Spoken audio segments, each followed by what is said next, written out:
It is the 14th of March 2021. Thank you so much for tuning into UBC News Roundup for Sunday today.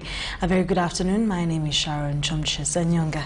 Now, in our top stories of the week, President Yoweri Museveni this week emphasized the need for women movements in the country to concentrate on salient issues like household incomes for meaningful change to have impact in society.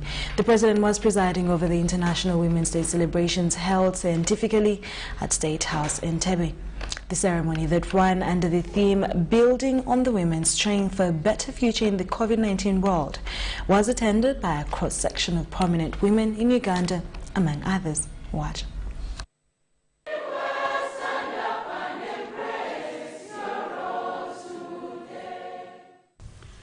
It is a great pleasure for me on behalf of the EU and its member states and on my own behalf to make this statement as we commemorate the International Women's Days 2021. The theme for this year's national commemoration is Building on Women's Strength for a Better Future in the COVID-19 World. On behalf of the United Nations system in Uganda, I am delighted to join today's national commemoration on the International Women's Day, reflecting on gender equality and women's empowerment. Allow me, Your Excellency, to congratulate you once again upon the victory in the recent concluded elections, and congratulate Your Excellency and assure you of our total commitment to support your mandate during this term, which Ugandans have entrusted you with. Studying the situation of Uganda and Africa for the last 60 years. So as we went along, we thought that what Uganda lacked was grasping the four principles. Patriotism, number one, Pan-Africanism, socio-economic transformation, and democracy. Now, all of them affect the society and also, and especially the woman. So therefore, the women movement, yes, you can talk about these other issues, this one here, this one here, this one, but please, the fundamental one is the socio-economic jump. This is the fundamental one. The other ones are there, this law here, the other law here, because even if those laws are there, by the way, even now they are there. Like the law we made for matrimonial home. It is there, but I don't think it is even implemented. It is not even implemented. So therefore, let's go for substance. Substance is the traditional woman, the village woman, even the quasi-educated woman must jump to become a middle-class, skilled working-class woman. Therefore, my main message today really is socio-economic transformation. The NRM has put it in the manifesto. Let everybody be involved in the four sectors of the economy. Either you are in commercial agriculture, or you are in small factories, industry, or you are in services,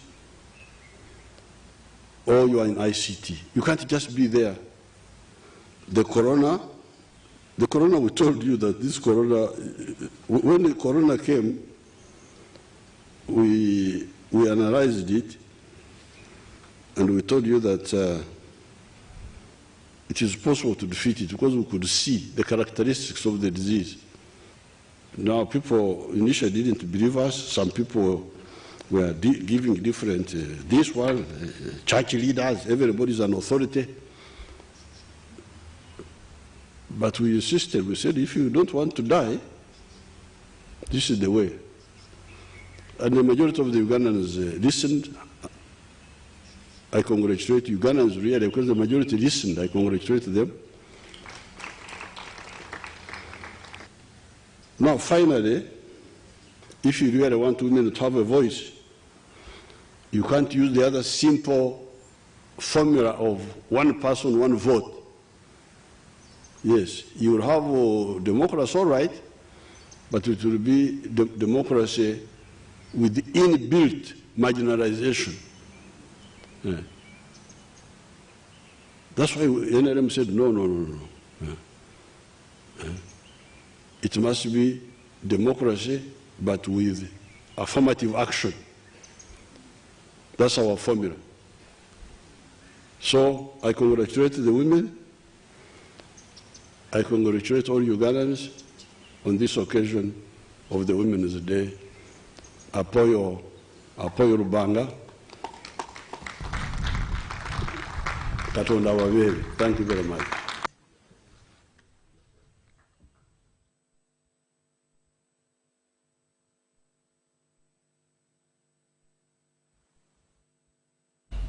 In more news, Uganda this week started vaccination against COVID-19 pandemic.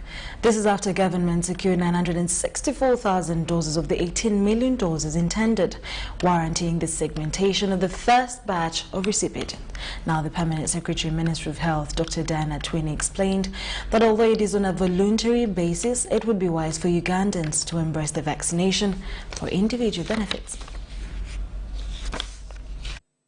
Now, government has been itching to secure vaccinations for Ugandans as a shield against the effects of the COVID-19 pandemic.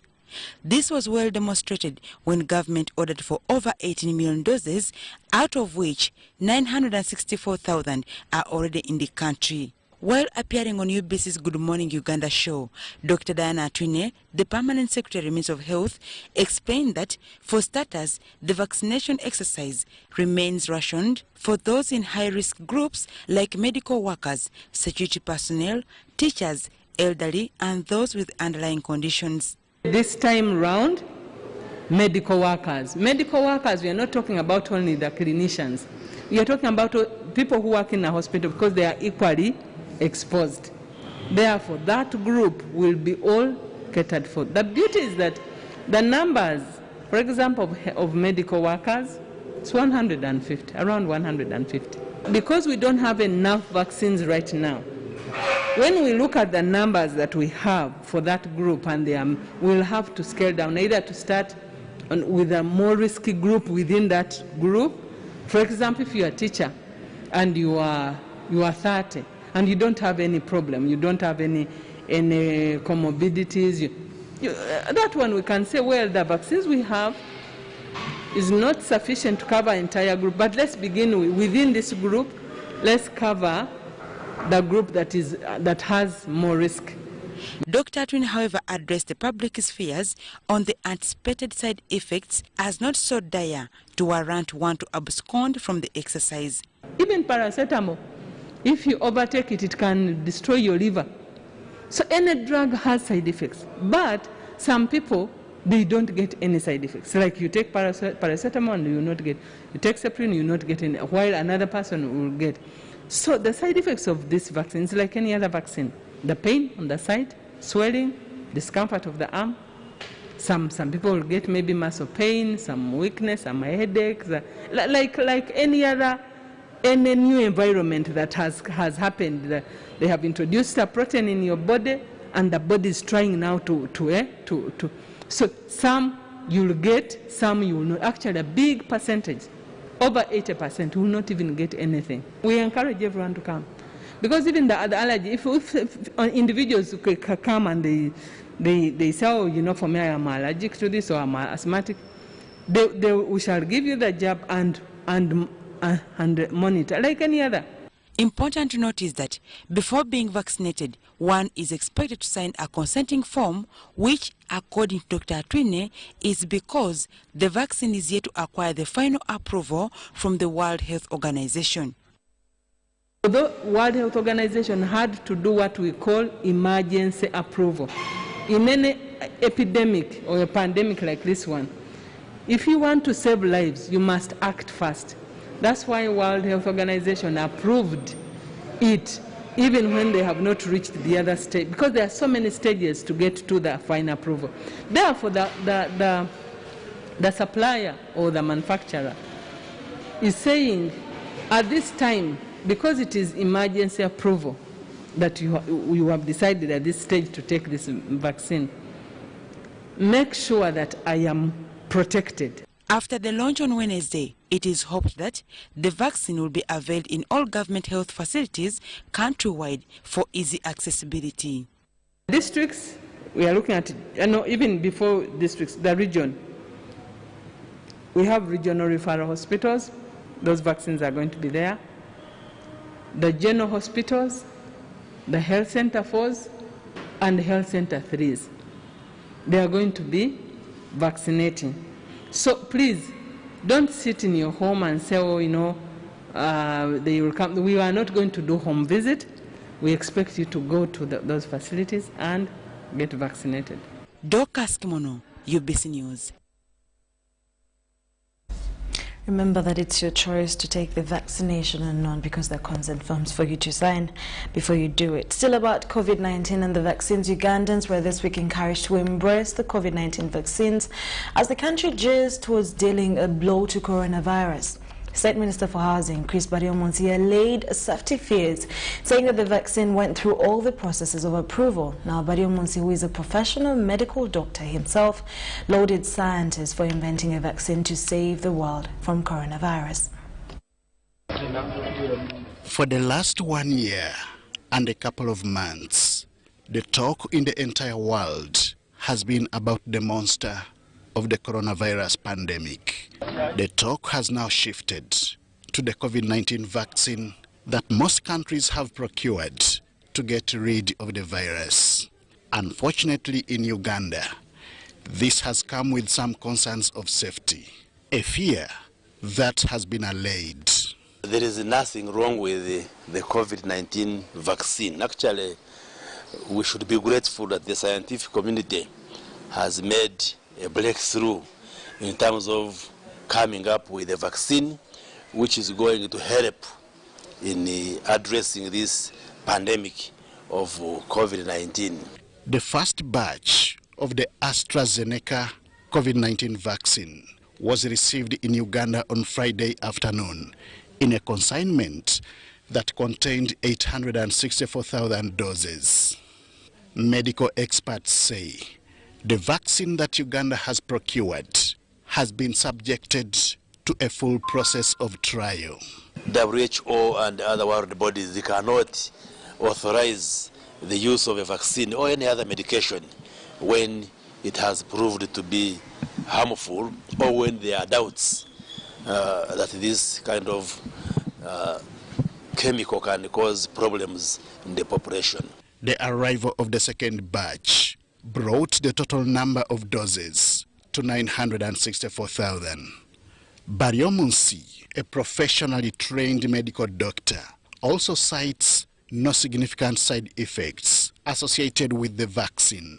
The trials for this AstraZeneca Oxford vaccine, which we are using in Uganda, were done in Brazil, UK, South Africa, and now there is also a major trial going on in the US. And all the steps, all the data is documented, and we have reviewed all the associated literature, and there's no reason to really get scared of this vaccine. With the vaccination against COVID-19 officially launched on Wednesday, 10th March 2021, Uganda targets to vaccinate 49.6% of the population. This will be done in a phased manner, with each phase planned to cover 20% of the population which is approximately 4.38 million people. Henry Okurut, UBC. Thank you so much, Henry Okurut. At least $162 million is needed for procurement of COVID-19 vaccines to cater for the initial 27 million Ugandans targeted. Minister for Health, Dr. Jane Ruth-Acheng, says the vaccines that were received were donations not procured with government funds. She was presenting a ministerial statement on the floor of Parliament. Details follow. Huge sum of money that this Parliament approved in a supplementary budget request to procure vaccines. I would appreciate in your submission, you have vividly put it clear that this consignment of the vaccines were donation. Could you please furnish us with the whereabouts of the money that was approved by this House? Earlier this week, Uganda received a second batch of 100,000 doses of AstraZeneca vaccine, a donation from the government of India. It was an addition to the initial acquisition of the 864,000 doses through the COVID-19 Vaccine Global Access Facility, which had been received days earlier. Although the vaccines are a donation, it's worth noting that Parliament had appropriated funds for procurement of the vaccines through the supplementary expenditure. The funds in question, however, has attracted attention from some members. Yeah, how many doses have you procured? And if the money that Honorable Nambeshe is talking about has been disbursed to your ministry already, and how much it is that you have so far received, so that we know if there is any deficit. Although Parliament approved the supplementary expenditure for procurement of the vaccines, the money in question, however, has since remained pending at the Minister of Finance. Minister for Health, Jane Ruth-Acheng, shared this on the floor of Parliament. Indeed, for procurement of vaccines, $5 million was provided. However, because of some technicalities, this money has delayed. We have not yet accessed it, and that is why we have not yet paid for vaccines. But we have an assurance from Ministry of Finance that this money will be available and we shall duly pay for the vaccines. Nonetheless, sections of members of Parliament were also concerned over the efficacy of the vaccine. There is a negative comment on AstraZeneca as a vaccine. We need you to allay fears. It looks like Uganda is concentrating on AstraZeneca when other countries are rejecting the same. Kindly guide us and how your scientists. Many of the other vaccines are using newer technologies that have been developed, and also they require ultra-cold temperatures. So our scientists guided that it is safer to use vaccines whose technology we know and that we can store within our temperatures. But it does not mean we are only going to use the AstraZeneca vaccines. The vaccination against COVID-19 is targeting at least 22 million people across the country, starting with frontline workers, including medics and teachers. Susan Naong and Gloria Guitabinji reporting for UBC TV. A year has passed since the World Health Organization declared a global pandemic after 121,500 cases of COVID-19 were confirmed across the world.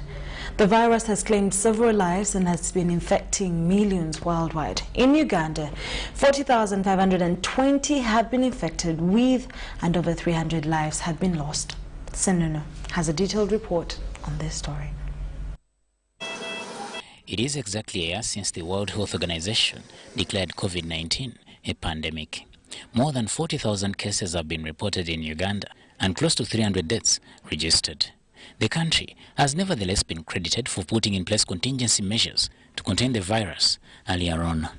According to the World Health Organization, many lessons have been learnt. We were caught off guard, but it's not as if the experts have not told us that we should get prepared, and that unless we invest in preparedness, we will have to pay maybe 100, 200 times more in terms of responding, and that's what basically happened.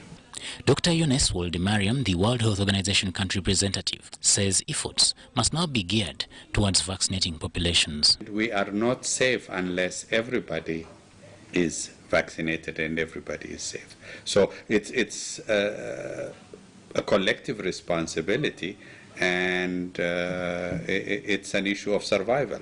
We need, if we want to beat this virus, we have to protect everybody, because it will use those who are not vaccinated as a reservoir to wage another attack on us. Uganda has currently received 86,400 doses of the AstraZeneca vaccine through the COVAX facility and rolled out vaccination exercises across the country. He adds that despite the vaccination against COVID-19, there should be continued adherence to the existing standard operating procedures. What the vaccine does, it doesn't prevent you from getting the illness or getting the virus, but it protects you from the virus being multiplying in your body, making you sick and making a person die.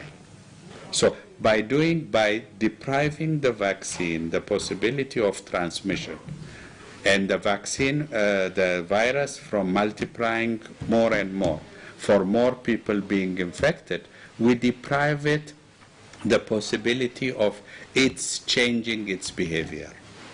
So to do that, we have to still continue until we reach a good stage of protection to protect others from getting the infection. Dr. Jonas believes that countries must now use the COVID-19 experience to put in place systems that may contain future pandemics. Samuel Senono, UBC News. The Speaker of Parliament, Rebecca Litwala Kadaga, this week asked the Committee of East African Affairs to intervene in the ongoing trade impasse, which has seen Kenya ban Uganda maize from accessing Kenyan market. Kadaga and a section of members of Parliament this week undertook to understand the complexity of this situation. With hardly any sound bells, the communication to ban Uganda maize exports to Kenya went viral on various social media platforms since beginning of this week, raising eyebrows of the stakeholders. With all the legitimate channels of East African cooperation in place, Uganda's government by Wednesday, 10th March 2021, had no formal communication with or from Kenya counterparts. This is very unfortunate. We need these traders to be handled immediately by buying of their what? Buying of their grain. Then this diplomatic talk about what can continue later. Amelia Chambade, the Minister for Trade, informed the August House of plans to engage their Kenyan counterparts to find a way forward. These were Kenyan trucks, and they were stopped from Nakuru after they had crossed the borders. Yes, carrying our maize. But we have also the purchasing power. Because if we say we disconnect from Kenya, do we have the purchasing power to procure? Really? But honourable members, really, when will you take care of the interests of Ugandans? This is right, Honourable Speaker. These are diplomatic measures, just to increase the pressure. Yes, we are increasing the pressure, right, Honourable Speaker. Government Chief Whip Ruth Nankabirwa also informed the House of President Museveni's position on the matter, saying the President has not turned a deaf ear to the situation. First of all, he talked to his brother, President Uhuru, seriously, and the matter of just putting a ban without talking, like Honorable Media has indicated in her statement, was unfortunate.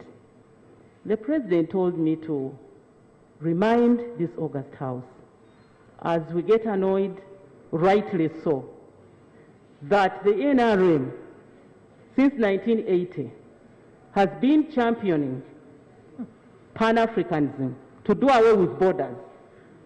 We are standing here talking about borders. Don't cross, don't come here.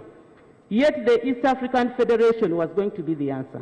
Reliable information indicates that over 150 trucks of maize were stopped from accessing Kenya by the relevant authorities. I'm not going to be told what has happened here. I have heard. And I should be able to present. Then we come back, Madam, with the resolutions, with our reaction here to tell you what is the position of the government. That is my position, and I think we need to be a bit sober. Meanwhile, Parliament also wants Uganda National Bureau of Standards to pronounce itself on the allegations that Uganda's maize contains aflatoxins. After a heated debate, the Speaker of Parliament, Rebecca Litwala Kadaga, asked the Committee on East African Affairs to take on the matter. To convene and examine Article 75(6) of the Treaty for East African Cooperation in relation to the ban on the eggs, on the milk, on the poultry, on the pork, on the sugar and maize, and see whether the Republic of Kenya is not in breach of the treaty and also not in breach of the customs union. We need an urgent evaluation of that so that will inform our next actions. Daniel Mugoya, UBC News. Still on the same issues, members of parliament this week reacted bitterly over the ban of Ugandan maize by Kenya. The members of parliament described the ban as unfair by a neighboring country where they have made trade agreements under the East African Community. Watch. It is nearly a week since the Kenyan government imposed a temporary ban on export of Ugandan maize produce to its market on assumption that it contains aflatoxins. Since then, Ugandan maize dealers have been crying foul. Indeed, there wasn't any formal communication to us. Just we are told within 24 hours that Kenyan government is no longer in need of Ugandan maize due to the fact that it's full of aflatoxin. We are facing a lot of challenges, my dear, because you cannot purchase maize at 650 and you sell it at 480. Emmotoka gye ziri e Busia twasindika kasooli waffe n'emmotoka ziri Busia bazigaanidde ku nsalo n'ennyini gwe twagula ntuleka ku masitoowa naye gyali ali eyo ku masitoowa. By the time of our visit to this maize milling plant and store located in Kawempe, 2 of the maize transport lorries that were bounced back by the Kenyan authorities were being offloaded. Hayat Naguja Sarafina and SSENYONGA Hamidi are seasoned maize dealers who have been hit hard by this latest decision by the Nairobi government. Because they have been consuming it for a while, for very many years along. So you cannot wake up one morning and you say that you don't bring Ugandan maize. It's full of aflatoxin, and you make people lose a lot of money. Kasooli simanyi oba amukeberera bannakenya kuba baatuwabwa essaawa 24 nga twerazizzeeyo ewaabwe nga baggaddewo kati ne bw'ogendera emmotoka ziri wali zonna ziri awo ssente z'abantu ziri mu kufa bufi okiwulidde kati wano ffe Uganda tetukyalina otutunda kintu. With the closures of borders of countries like Rwanda and Burundi and insecurity in South Sudan and DR Congo, the local schools market would have been another market option for maize dealers. But COVID-19 lockdown also hit them below the belt. If the schools were operating, at least people could have survived. But the close of schools is affecting a lot. Now schools are closed, borders are closed. Uganda will have nowhere to run. Tufuna n'ekizwa amasomero ne bagawummuza amasomero galigezezzaako okulya kasooli naye n'amasomero abaana bali waka tiwaliwo tuddukira. Renowned city lawyer Fred Mwema believes it is now time for East African community integration and federation protocols to take center stage. So on the side of trade, I feel that the matter must be resolved under the trade pact that these countries have. And you need to know that this is not the first trade dispute between countries. Countries are always fighting and quarreling over why you're not taking this, and protectionism and tariffs. By and large, the fact remains that the Ugandan market has for years registered an influx of either counterfeit or toxic products. Hence, the Kenyan embargo can substitute as an eye-opener. Robert Onyango, UBC News, Kampala. Uganda maize dealers this week continued lamenting and protesting over the Kenyan government exportation sanctions to the maize produce, which, according to them, wasn't called for. Now, this followed the Uganda-Kenya border that was painted with pictures of loaded maize trucks from Ugandans that were then denied entry into Kenya. Details for that. We do not want the RDC to participate again. Dissatisfied with the outcome of the January 14th presidential elections, National Unity Platform Party opted to petition court. A few weeks after presenting their position, the case was withdrawn from the Supreme Court of Uganda. Moments later, the party president, Robert Kyagulanyi Ssentamu, made this pronouncement. Our strategy is non-violent and it is lawful. Attempting to sell the idea to the residents of Mbale in eastern Uganda was Manjia County Member of Parliament, John Baptist Nambeshe. He met this kind of response. I undertake to resist all the activities of burning the city. You better organize, go and burn where you come from. We kindly request you not to disturb youths in Mbale city or anywhere else. They cannot intimidate Nambeshe that I'm meddling in their politics. When they own or enjoy monopoly over the politics of Mbale, when we are all enjoying residence in that Mbale. Political meddling or not, countrywide demonstrations or otherwise, one fact remains clear, that elections in Uganda are now a thing of the past. This is why Dr. Chris Baryomunsi wants Ugandans to keep away from any protests. For him to now start inciting Ugandans and mobilize them to demonstrate, I don't think Ugandans are foolish. People have come out of elections. They have overwhelmingly voted Yoweri Museveni as the president. Yes, Kyagulanyi got some votes, but they were not enough. They have been locked down. The businesses are suffering. People are trying to regain their businesses and get back on their feet. And for you to call for demonstrations and riots, first of all, I thank Ugandans. They have not heeded to his call, even those who belong to NUP. Whereas he expresses a bit of worry in hooligans disturbing peace, he is quick to note that lawbreakers will be dealt with. You see, when you join politics and elected politics, when you offer yourself for elections, then you should expect two possible outcomes, that you either win or you lose. All of you cannot win for the same position. So the Honorable Kyagulanyi, yes, he gave it a good shot, but he should appreciate and accept that his votes were not enough to have him declared the president of Uganda. Describing Kyagulanyi's move as an act of daydreaming, Baryomunsi has a word of advice for the president of National Unity Platform. Let him now do mobilization for strengthening his party in preparation for 2026. Because the public court which he's talking about, the public court gave its verdict on January 14th, when all of us woke up early and cast our votes. The votes were counted and he didn't win, full stop. In the recently held presidential elections, Robert Kyagulanyi Ssentamu, also known as Bobby Wine, came second after losing to incumbent Yoweri Museveni. Discontented with the results, he sought court redress, but later withdrew the case. Henry Okurut, UBC.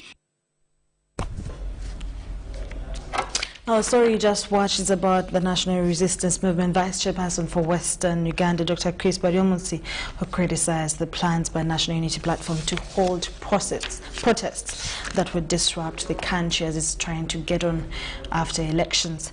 In more stories, detectives at the Criminal Investigations Directorate in Kampala this week interrogated the Deputy Director of the Internal Security Organization, Major General Taban Idi Amin, over fraud. Taban is alleged to have participated in fraud that saw some American nationals lose close to $8 million. General Taban, a son to former President Idi Amin, was in October last year appointed ISO Deputy Director by President Yoweri Museveni.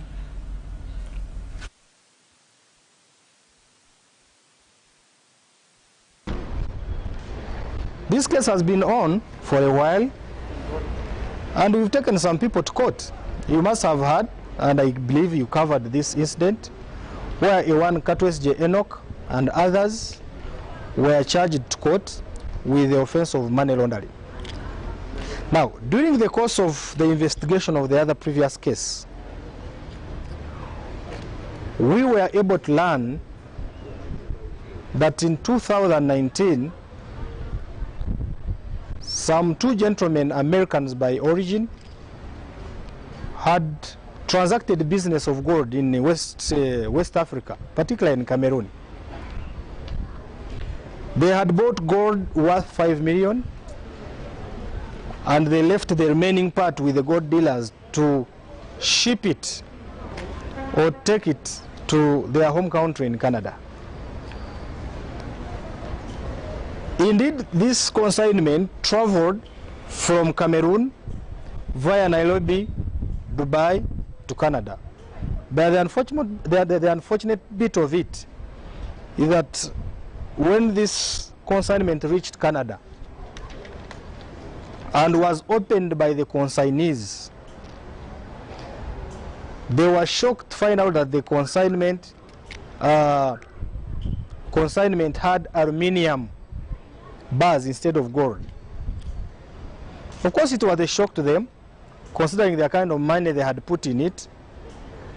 And during the course of the shock, a week after, received a phone call from Uganda.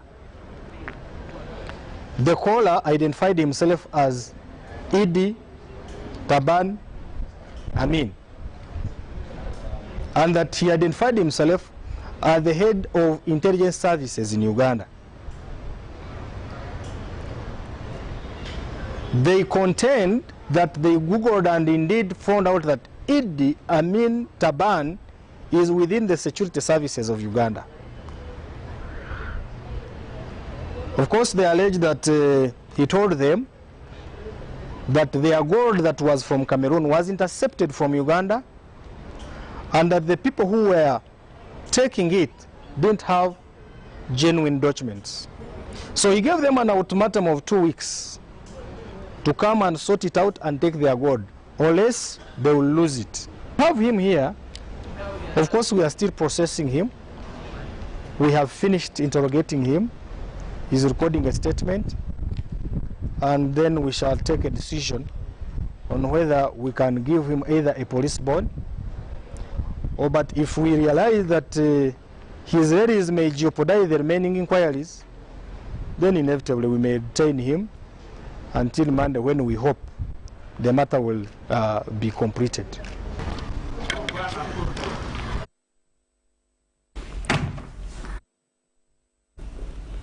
In more news, Lira District this week received 6,350 doses of AstraZeneca vaccine meant for frontline health workers in the district, while officiating over the launch of COVID-19 vaccination in Lira. Health Minister Dr. Jane Ruth Acheng disputed claims that she wasn't vaccinated and asked all health workers to receive the jabs in order to protect themselves and the people they serve. COVID-19 vaccination in Lira City officially launched. Lira has received 6,350 doses of COVID-19 vaccines. The Minister for Health, Dr. Jane Ruth Acheng, received the vaccines at Lira City Hall and disputed claims that she was not vaccinated. And Jena chengo chero. Da uninga undia chengo chero ni. Agwere. Kada dangere abiuke de menyu tuni. Agwere. Acheng also encouraged all the health workers to get the jobs, not only to be exemplary, but also to protect themselves and the people they serve. The people who fear injections most are the health workers. We know how to give, but we don't want to be given. So when you see us concocting our faces, understand. She also urged all those who will receive the first dose to get the subsequent doses for better protection. We had a very big challenge during the time that we were giving the hepatitis vaccine to the entire country. The first dose we got 100% turnout. Second dose dropped to 65%. The others did turn up. The third dose dropped to 23%. So is our country protected against hepatitis B? No. Meanwhile, the district health officer Lira, Dr. Edmond Acheka, said they have already trained staff to handle the process, and 5 vaccination sites have been identified, including Lira Regional Referral Hospital, Lira University Teaching Hospital, PAG Health Center 4, Ogur Health Center 4, and Amach Health Center 4. The challenge that we have is transportation of the vaccines to the last mile. We still have challenges here because we don't have fuel that could support us here. Any person turning up for vaccination is expected to present an identity card, driving license, or any other authentic identification for easy access of the second dose. Ediolwa for UBC News in Lira City.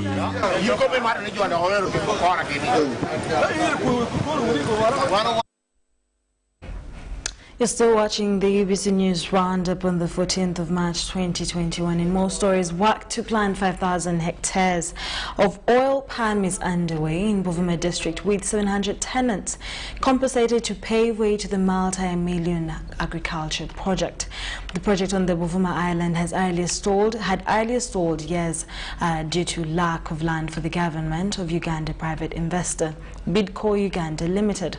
Oil palm growing started in 2006 on Kalangala Islands, and over 1.8 million people are benefiting from growing of the crop used for the extraction of edible vegetable oil and the other byproducts.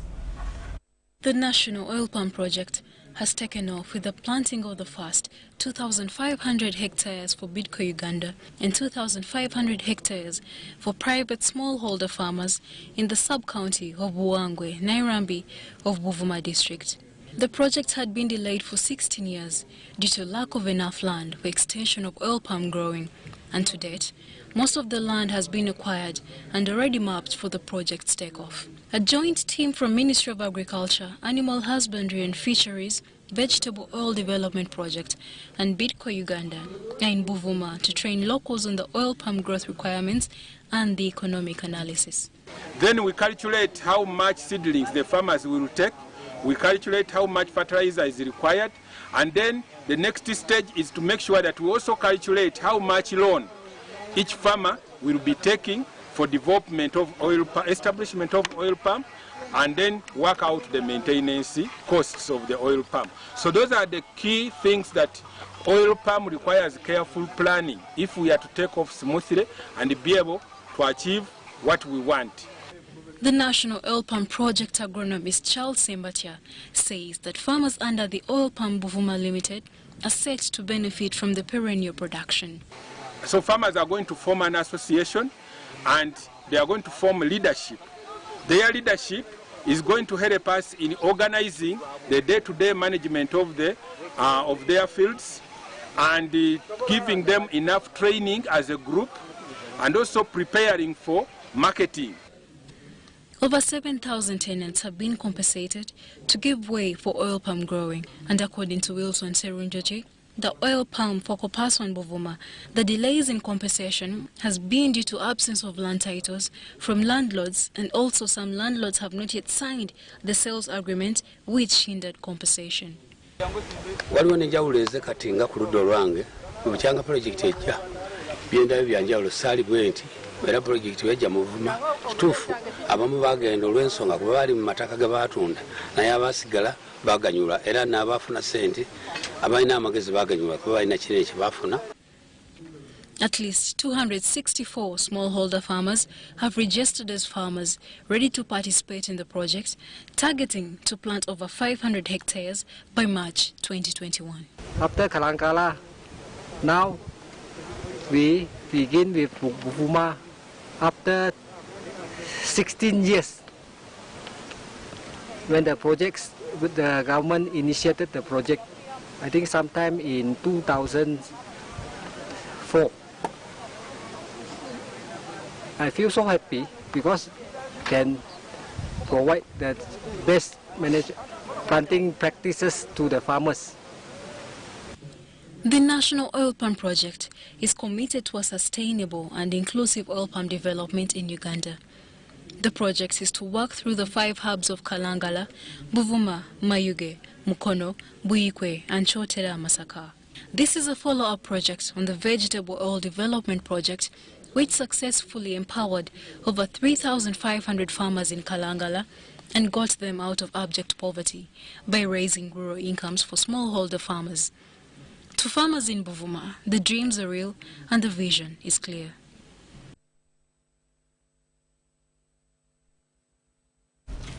A mother who dedicated all her life and resources to her 13-year-old daughter justifies the saying that disability is not inability. Hashima Batmaria is the mother to 13-year-old Husna Kukundakwe, who identified that her daughter had the talent of swimming at a very tender age. Batmaria devoted her time and resources to build the para-swimming talent of her daughter, Kukundakwe. Helen Gizamba has this report. So much for not abandoning me when I was born because I had a disability, but instead of abandoning me, she rather encouraged me to follow my dreams. Hashma Bantamureza Patience is the mother to 13-year-old paraswimmer Husna Kukundakwe. Parenting is a sacrifice and devotion, but when you're raising a child with special needs, the level of care and stress is not just higher. It shifts the foundations of families and unimaginable complexities for everyone.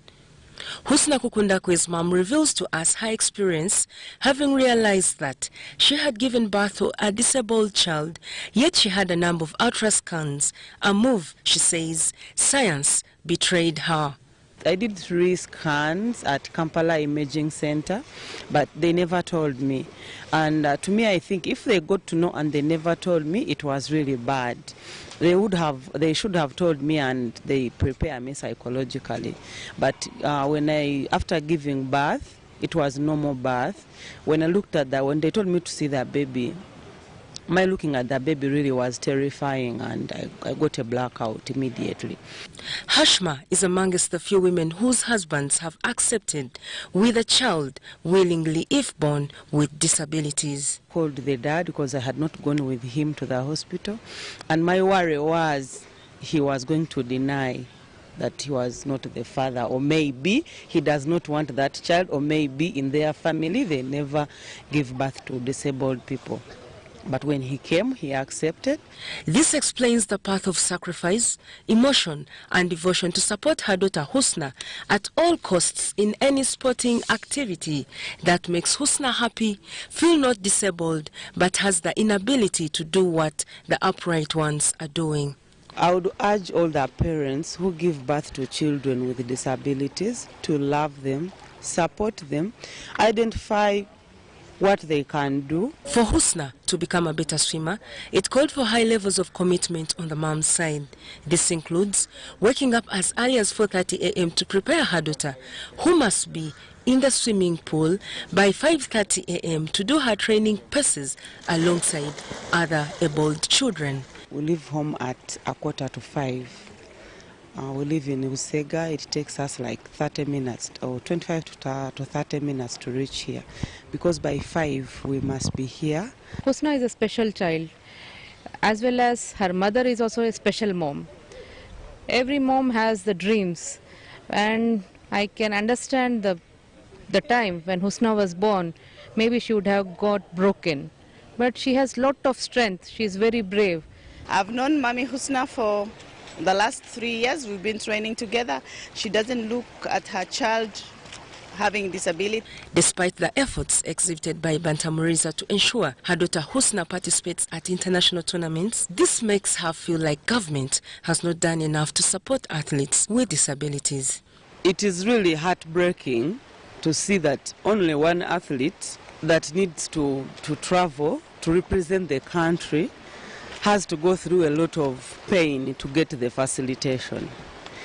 Husna's mom is among the many mothers with similar challenges of looking after children with special needs, but talented, who would wish to meet President Museveni and the First Lady, Janet Museveni, to tell their stories. It is this time that I'm begging to meet the President. President Museveni, please, if you happen to watch this news, I am one of the persons who are longing to meet you. I think I have a lot to talk about, but more especially about my child, supporting Husna. I think it is not right to keep begging.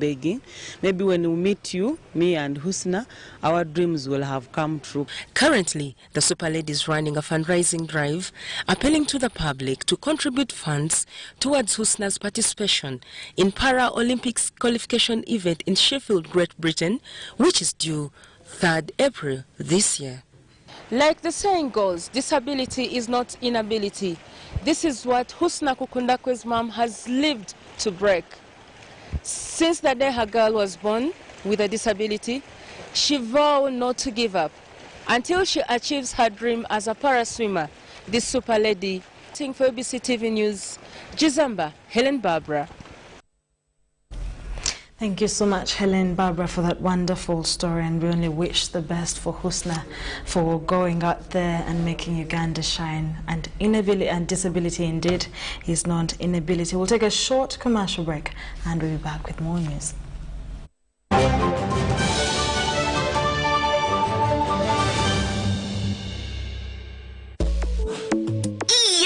Enjoy great value from Airtel with the all-new My Pakalast combo offers. We have customized especially for you the best deals on minutes, data, and SMS with our 3-in-1 My Pakalast combo to give you the best value as you stay in touch with friends and family. To activate My Pakalast voice combo, dial *100 *2 *1 hash to get started. Airtel, the smartphone network. It's no secret that ICT makes learning easy. The strides made in our field could not be possible without it.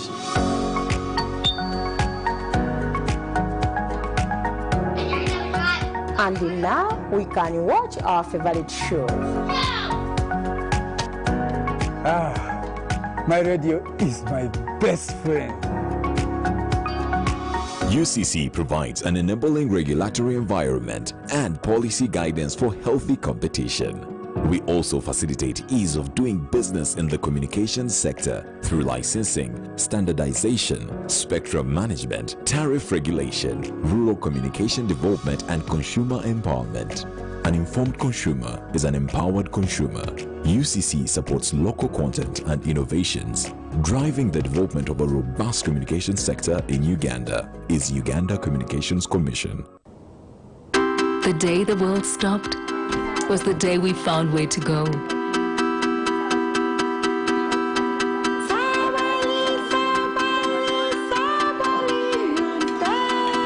From now on, we are not going to leave anything on our plates, because we've learned to savor the moments that were always there, and they never tasted this good.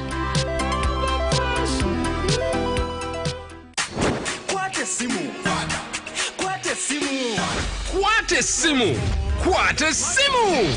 For the first time in Uganda, you can pay in installments and own a smartphone instantly. Get to own the Samsung A3 Core, Samsung A01, or Samsung A11 and pay back in either daily, weekly, or monthly installments for a period of a year. To check if you're eligible for the offer, dial *284 *49 hash today. You also enjoy free 500 MB on the purchased phone every month for the entire loan repayment period. Ha! Uganda nyuma!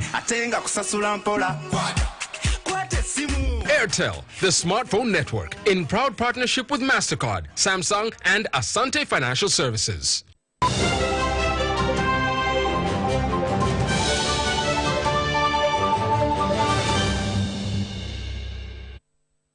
UBC News Roundup on the 14th of March 2021 with me, Sharon, Kyomugisha, SSENYONGA. In our business stories, Uganda Revenue Authority this week impounded products belonging to BDF Spirits Limited, which manufactures gins and warages that include sports gin, spark waraji and lebo waraji. BDF was initially making a product called lebo waraji, but later started making another product, spark and sport gin, made and distributed at night. The enforcement operation, which was led by DTS enforcement officers, saw over 2,000 cartons of unstamped spirits and gins belonging to BDF impounded. Uganda Revenue Authority has called upon the public to look out for products that are not stamped, saying that they can cause harmful effects to the consumers. Those that have a digital tax stamp means that they have paid taxes and are genuine. Yes, we have been getting information that some manufacturers and suppliers are actually stocking or supplying goods that are not stamped.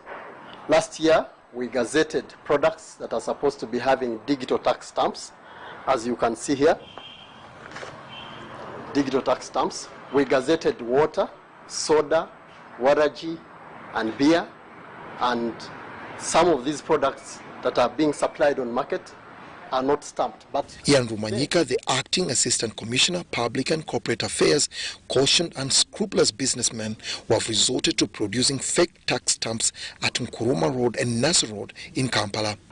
We have verified products that belong to BDF, and some of those products, as you can see, sports gin here and spark waraji here, they are not stamped as required by the law. And for that reason, of course, we have seen some products on the market that have caused harmful health complications to our customers and taxpayers. And for that reason, we are enforcing and making sure that our suppliers, our taxpayers, get products that are authentic. He assured non-compliant taxpayers to expect penalties and the destruction of harmful products. The penalty due is determined by the due taxes, which are computed and doubled, or 50 million, whichever is higher. Now, we are a bit lenient for the last couple of months, but starting July last year, we went on ground. And we've been sensitizing, meanwhile impounding. Several people that were seeming to be okay in the beginning, we are seeing to be losing business, but that's not the way to go. So some of them thought of alternatives. For example, the one we have, BDF, initially was making a product called Ledo. Now Ledo, after coming into compliance levels with us, I think the owners thought that the market was getting out of hand. So they went ahead and started making another product, which are made either at night and distributed at night. Earlier on this year, Uganda Revenue Authority started a campaign called Kakasa to sensitize both traders and consumers on digital tax stamps and digital tracking solution. Dennis Igoa for UBC News.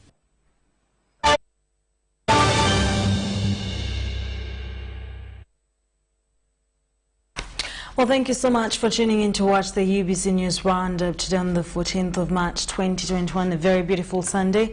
My name is Sharon, Kyomugisha, SSENYONGA. Have a lovely afternoon and a great week ahead of you. Stay tuned for more programming coming your way.